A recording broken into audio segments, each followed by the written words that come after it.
Mga vloggers naman, pag-iinitan, pambihira. Oh. Sa ibang balita, hindi bababa sa 20 vlogger ang binabantayan ng NBI dahil sa pagkakalat umano ng fake news. Pakinggan natin, napakalinaw.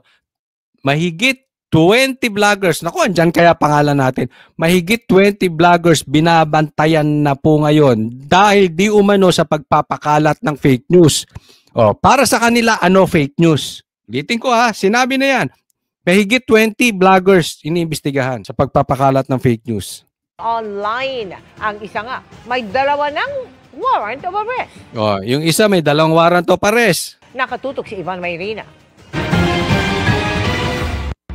Sa survey ng Social Weather Station itong Pebrero na kinomisyon ng Advisory and Research Consultancy Group na Stratbase, lumalabas na 62% ng mga Pilipino ang naniniwalang isang seryosong problema ang fake news sa bansa. Yan. Tingnan nyo kung paano nila pinapalabas na fake news. Paano nila idinidiin yung fake news?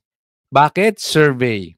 62% naniniwalang problema ng Pilipinas ang fake news. Totoo naman. Sige, I will agree with you. Pero dyan nila sinimulan, tingnan nyo, i-discarte nitong GMA. Dyan nila sinimulan. 62% problema na. Sangayon na problema ang fake news. Tanong, sino yung mga fake news? Karamihan din sa mga Pilipino, hirap daw na matukoy kung ang impormasyong kanilang napapanood, naririnig o nababasa ay peke o mali. 22%, hindi nila maalaman kung peke or mali or fake news. Paano malalaman ang fake news? Isinagawa ang survey nitong February 15 to 19, 2025 gamit ang face-to-face interview sa mga rehistradong botante edad 18 pataas at may plus-minus 2.31% margin of error. Ang National Bureau of Investigation, binabantayan ang hindi raw bababa sa 20 vloggers na nagpo-post ng umano'y fake news sa social. Alam natin, sino-sino to. Tutukuyin na naman nila. Hindi bababa ng 20 fake news vloggers. NBI, pasok! Social media. May hawak daw silang listahan ng vloggers at kanilang mga pinost itong mga nakarang araw at pag-aaralan ng posibleng nilang pananagutan. Walang binanggit na mga pangalan ng NBI, pero kabilang daw dyan ang isang vlogger na nakabase sa Amerika na ayon sa NBI ay may 2 warrant of arrest sa kanila. Cyber libel, papasok sa cyber libel, papasok sa inciting to sedition. Yung mga mamamayan natin, ginagawa nilang biru-biru yan. Sinasabi nila meron tayong freedom of speech, freedom of expression, pero lagi kong sinasabi, that is not absolute. Merong limitation yan. Anong limitasyon? Di ba sinasabi ng mga vloggers may freedom of speech. According sa mamang ito, may limitation. Ano limitation? Mamaya papaliwanag natin. Anong ibig sabihin nilang limitation? Pagka lumalampas ka na sa parameter ng batas, nakakakomit ka na ng krimen, ay kailangan masawatan natin yan. Ang Malacanang na isa rin sa mga prioridad ngayon ng paglaban sa fake news, nakikipag-ugnayan sa NBI sa mga posibleng hakbang. It is very obvious that more fake news are lingering. Dumadami ang fake news. Maybe because of the present situation regarding the arrest of former president. Ayan, lumabas na. Ano yung mga fake news? Bakit dumadami yung fake news? Dahil yung mga nagbablog patungkol sa pagka-aresto kay Tatay Digong. Alam mo na agad kung saan tutungo eh. Di ba? Huli o huling-huli. Sabi ko sa iyo, sa kadaldalan nitong alin na ito, dinalaglag niya. Sa bagay, may utos to ng amo niya. Tatahol ba to kung hindi siya pinatatahol ng amo niya? Di ba?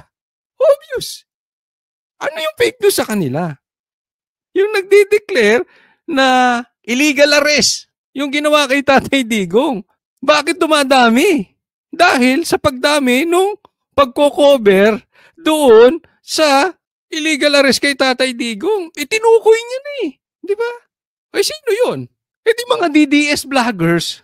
Yung mga naniniwala na illegal ang arrest ni Tatay Digong. Yun ang fake news sa kanila.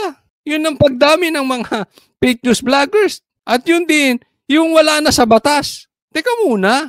Kung kami naniniwala, wala talaga sa batas yung pagkaka-aresto. Anong gusto nyo? Sip-sipwet kami kay Marcos? Hindi na. Kaya sabihin namin yung totoo. Hindi naman kami katulad dyan ng iba na mabigyan lang, para mabigyan ng pwesto, kailangan sip-sip kami. Hindi naman kami katulad ng iba dyan na para mabigyan ng promotion, sip-sip kami. Hindi namin kailangan i-cover namin si Marcos. Hindi namin siya kailangan ipagtanggol. Kumikita kami ng sarili namin sa YouTube. Malinis po yun. Hindi namin kailangan sumipsip. Doon lang tayo sa tama. Kahit magtanong kayo sa abogadong nasa gitna, ha? Yung walang kinakampihan, sa AFP na nasa gitna, sa pulis na nasa gitna, lahat ng nasa gitna, itanong ninyo, yung mga eksperto, sasabihin illegal arrest yung ginawa kay Tatay Digong. Bakit binitbit nyo, dinala nyo sa puti? Yun ang totoo nun. Huli itong mga to. Hindi po kayo naghahanap ng solusyon patungkol sa fake news. Ginamit nyo pa na 62% na problema ang fake news. Hindi kayo naghahanap para masolusyonan yung problema na yan. Ang hinahanap nyo, paano bubusalan ang mga Duterte vloggers? Yan ang totoo dyan. Huwag na tayong paka-ipokrito. Galing na sa'yo eh. Duterte. Dating ES, Medialdea, nakita po natin kung paano po ba niya nabanggit na nawawala ang dating Pangulong Duterte na yun po ay pinasinungalingan mismo ng ICC. Hindi. Ang sinabi ni Medialdea, wala talaga dun eh. Diba? I mean, dinala ka doon para bantayan si Tatay Digong. Tapos tatanungin ka ng media, ano sasabihin mo? Wala dun. It will really cause alarm. Saan ka nakakita ng kinidnap yung presidente? Yun din naman na sinabi ni Medialdea eh. Bakit? Illegal arrest eh. Extra rendition. In legal terms. But for us, yun na sabi niya, for us, for me, laymans, hindi lawyers. That's kidnapping. Tapos pagdating doon, hindi mo makita. Sana man lang in-inform. Mawawala si Tatay Digong ng ganitong oras up to this time because dadalhin sa ospital. Hindi po fake news yun. Ang fake news, let me remind you, Claire, ang fake news, yung sinabi ni BBM, he will not lift a finger to cooperate with ICC. That is fake news. So yung mga ganun pong mga irresponsableng mga pananalita ay dapat pong ang tao ay magmasid, mag-isip, at matuto pang mag-evaluate. Tandaan nyo, hindi ko sinakyan, ulit hindi ako nag-i-excuse, hindi ko pinagtatanggol yung sinabi ni Medialdea dahil kinover ko yun, hindi. Nag-antay ako. Kaya nga ako, sabi ko sa inyo, hindi ako basta sugod ng sugod. Inaantay muna natin. No? Hindi ko blinag yun.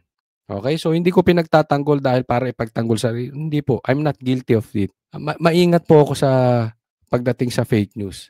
Pero wag naman po natin sasabihin lagi na pag katotohanan pero tatama kay Marcos, fake news. Tulad ng bangag. Totoo namang ayaw niya magpa-practice eh. Di ba? Fake news ba yon? Hindi fake news yun dahil maka-Duterte vloggers ang nagpapakalat. Tumatama sa kanya dahil ayaw niya magpaano. Yun ang totoo. Di ba? Para po hindi po nagugulo ang ating isipan at damdamin. Nakikipag-ugnayan na rin daw ang Malacanang sa iba pang ahensya ng gobyerno tulad ng NTC at DICT para panagutin ang mga nagpapakalat ng fake news. Ang Pangulo hindi naman daw balat sibuyas. Hindi naman pala eh. Huwag nyo kaming busalan. At hindi nagpapaapekto sa mga batikos na ibinabato sa kanya. Pero paalala ng Malacanang, ang kalayaang magpahayag at pumuna ay meron daw hangganan. Kapag ka po, Ano yung hangganan? Yun yung tanong. Anong hangganan? Claire, sagot. nandun na po yung elemento ng inciting to sedition, Pag may element yung inciting to sedition, which is, of course, without any tumultuous uprising. ayan. Kung merong daw, ano yung elements? One of the main element, may inciting. Yung uprising. Yung nagtatawag ka ng kaguluhan para pabagsakin ng gobyerno. Paano kung hindi naman nagtatawag ng kaguluhan para pabagsakin ng gobyerno? Dadagdagan niya pa. Kasi alam niya, hindi ginagawa ng mga Duterte. Kaya dadagdagan niya. Anong dagdag? But they are encouraging people to sow hatred. Ayan, na sinasabi ko. Ini-encourage yung taong bayan na magtanim ng galit. Hindi po. Wala po sa batas yung sinasabi ninyo. Kami naglalabas nung kung ano yung sama ng loob namin. Hindi po kami nagtatanim ng yun talagang nasa puso namin. Anong gusto mo ba mga Pilipino? Yung alam nila, sinusugpo ang droga sa Pilipinas, pinadala nyo para babuyin ng puti. Yung naging problema natin pagkatagal-tagal lang si CPP, NPA, yung mga NPA na yan, mga komunista na yan, mga rebelde na yan, yung mga nangingidnap na yan, sinugpo ni Tatay Digong. Tapos anong gusto ninyo? Matuwa kami? Dahil yung nagpatupad nun ay kinidnap, dinala nyo sa mga puti? Ganun ba? Hindi. Huwag mong dagdagan. Kasi kung galit yung taong bayan, ito lagi nyo sa tandaan. Kung galit yung taong bayan, huwag yung taong bayan ang sisihin nyo. Be responsible enough para sabihin, teka muna, ano bang ginagawa namin kapalpakan? Bakit galit ang bayan? Tandaan nyo to may nabasa ako. Hindi to alam ng mga Pilipino. Ilang coup attempts, di umano, ilang impeachment pala na di umano ang gustong sinubukan kay Lenny nung panahon ni PRRD. Pero hinarang ni Tatay Digong. Hinarang po ni Tatay Digong para hindi magtagumpay. Ganyan pong presidente si Tatay Digong, patas siya. Even hindi sila magkasundo ni Lenny, hindi niya hinayaang ma-impeach. Yung amo mo, ka-unit team niya, pinai-impeach niya. Tapos hindi niya magawang anuhin. Huwag po tayong magpaka-plastic dito. Mali yung mga binabanggit nito. Kasi ito si Claire, gusto niya umuo na lang ng umuo kay Marcos eh. Hindi mag-create, hindi po alam mo, minsan, sa ating mga lalaki, lagi natin sinisisi minsan ang ating mga partners, ang ating mga misis, ang ating mga girlfriends, no? Tayo mga lalaki, pag sila'y selosa. Dapat siguro, tingnan din natin yung sarili natin. Bakit sila selosa? Baka naman may ginagawa tayong kabalbalan. Baka naman may ginagawa tayong katarantaduhan. Kaya naman nagsiselos. Kasi kung yung babae, binigyan mo ng tamang confidence na ikaw ay hindi magloloko, hindi naman magsiselos ang nasa matinong isipan na babae. Same thing dito. Huwag niyong kinokontrol yung damdamin ng taong bayan. Tinatawag niyong sedition, yung galit, inilalabas. Hindi po, nasa batas yun. Ilang beses ko nang tinanong yun. Tinanong ko yung kay Attorney Jimmy Bondo. Yung bang magsasabi ka ng iyong nararamdaman? Hindi po. Nasa batas po yun. Karapatan po yun ng Pilipino. Huwag niyo pong alisin sa amin. To the government, to the president, then we have to step up. Tinan mo inisip nito. Pag nagkikreate ka daw ng galit sa gobyerno, we have to step up. Tama ka doon, Claire. You have to step up. What? In performing your duties to the Filipinos. Hindi to step up sa pagbubusal sa mga vloggers na naniniwala sa mga ginawa ni Tatay Digong. Hindi po trabaho hinahanap ninyo. Diktador po ang hinahanap ninyo. Pinipigilan nyo ang taong bayan. Alam nyo, hindi. Sasabihin ko sa inyo, mabusalan nyo ako? Mabusalan ninyo ang 20 na vloggers? Ilan ang bumoto kay BP Sara? 32 million. 32 million minus 20. Marami pang magsasalita. Tandaan mo yan. Kung ginagawa ninyo yung dapat, kung si Marcos lahat ng sinabi niya, pinanindigan niya, yung mga vloggers ngayon na nandito, hindi nagsibaligtaran. Yan po ay kami lang pong banateros hindi nabudol eh. Ayaw talaga namin kay Marcos from the get-go. Because alam namin, sinabi ni Tatay Digong ang problema dyan. Kay BBM, nakinig kami. Yung iba po nabudol. Pero kung ginawa ni Marcos, yung mga pangako niya, yung mga vloggers na yon, hindi lumipat. Kung ginawa niya yung continuity.